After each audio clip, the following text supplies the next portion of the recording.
Eto na po ang mga price list ng mga activities. Again, sa ATV and buggy ay pwedeng solo or tandem. So dito sa cashier, pagbayad mo ay may pipirmahan kang waiver. So syempre, basahin mo ng maigi bago ka pumirma para maintindihan mo. May rules kasi dyan at para din yan sa safety mo. So yung batch na ito ay kami lang nag-ATV, lahat sila nag-buggy. So kami ay nasa unahan. Yang nagli-lead ay siya ang guide namin. So hindi ka mawawala sa paglibot. So eto yung madadaanan mo while driving. Bukas ang activities 8 a.m. to 5 p.m. Eto ay 11 or 12 p.m. kaya sobrang init. So dapat mag-sunscreen kayo at gumamit ng lotion na may SPF. So eto yung trail or rota na madadaanan nyo. Dirt road talaga, hindi siya simentado and medyo rough pero medyo lang.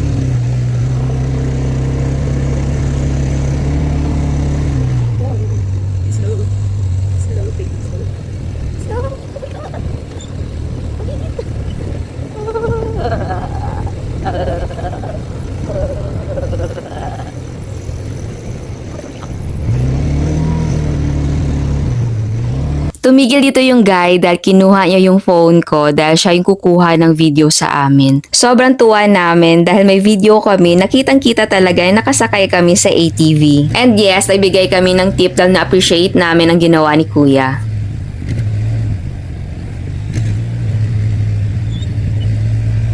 Next naman ay pumunta kami sa playground. Ito po ay free sa amin dahil naka-check-in kami. Ayan, so ito yung playground. Maraming mga equipment para sa mga kids and pwede din sa mga young at heart. Ang Hiraya talaga ay ideal para sa family, barkada at couple kagaya namin. Dahil ang mga activities dito ay from bata to adult. Ang katabi naman ng playground ay go-kart.